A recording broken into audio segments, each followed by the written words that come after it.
smoke is quieting down. Seems like we've got to a lot of the smoke. Dub, you got smoke? We fucking with you. Parks? No. I was raised in an era where that was like frowned upon. As a studio guy, like you can't be like, there was no FaceTime at that point. It don't matter. It's still just part of the code that I was brought up in. No, you don't take pictures of motherfuckers that come in the studio or any studio or anywhere where they're not posing or expecting to be taken pictures of. Yeah, no, I'm sorry. All right, that's cool. Shout out to you, bro. Respect. Okay, so like, you and Ish. Okay, y'all on the same boat. Y'all real niggas. Salute. Yeah, y'all real. Like, Y'all stick by the code. salute. Y'all stick to all the codes. That's peace. Yeah, y'all are so dumb, yo.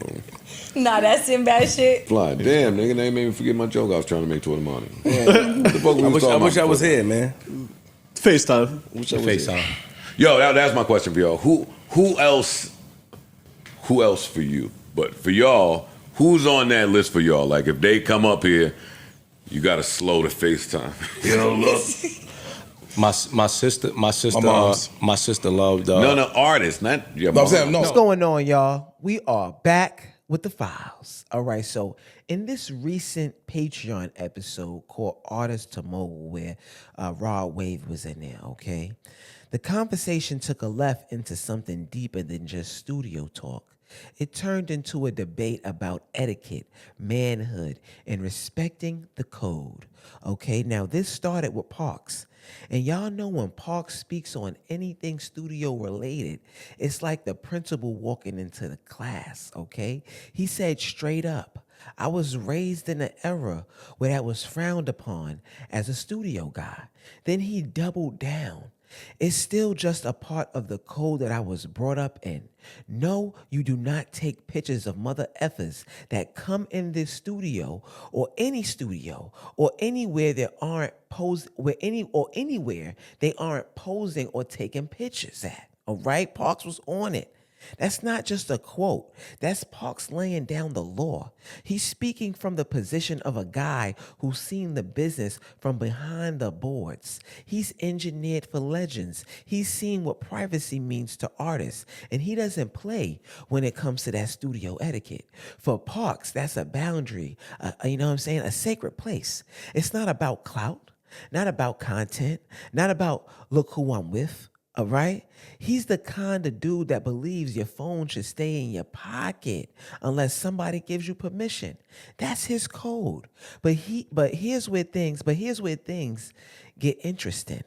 Imani responds real calm, real slick, all right? He says, that's cool. Y'all stick to all the codes. That's peace. Now, that line might sound polite, but it had that undertone. Like, yeah, y'all do what y'all do. I'ma move how I move. Almost like he was dismissing the whole code talk. But that's what makes this so layered, okay? Because the other day on Spaces the other night, Imani told me word for word, he stands on all real IGA codes. All real IGA. I ain't say the N-word.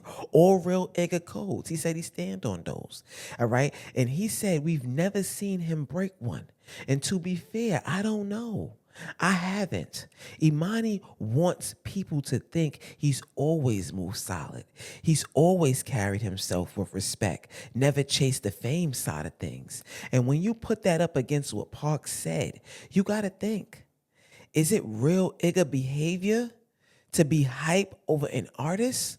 Or does that come off like fan behavior when you're trying to show you know how to move in certain rooms? Now, to be fair, Imani did say it was for a family member, though. So that could change everything, okay? That could change things. But let's be honest. Sometimes sticking to the code can start to look like performative morality, especially if the energy comes off like, I'm better than you because I'm following certain rules. And Imani likes to do that a lot. He likes to talk about that real nigga. A nigga as a self-proclaimed real nigga. Real nigga shit is real nigga shit. And right here, Parks kind of, you know what I'm saying? Parks kind of caught him up on that. Now, Parks sees it as respect. Imani sees it as perspective. And me, I'm just asking a question.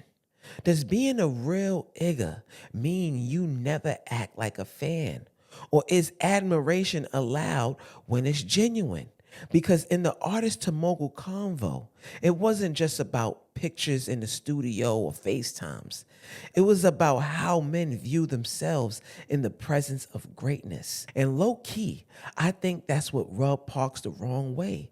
He doesn't like when people who should know better move like fans, especially someone like Imani, his man, who's been around this industry long enough to know the difference between being inspired and being in awe. So maybe this was a clash of egos, or maybe a clash of generations, okay?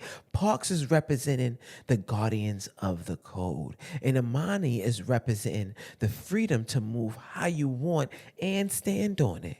But is that allowed here at the JBP? And what do y'all think? Was Parks right for checking the fan behavior in the studio? Or was Imani right for standing on his own version of what being real looks like? Let me know what you think in the comments below, because this right here ain't just about music. It's about how men carry themselves when the cameras are off and the legends are in the room. All right, let me know, and we'll be back with the files. My guy Dub too. That's my man though. Gang gang. That's my man, Big Dub.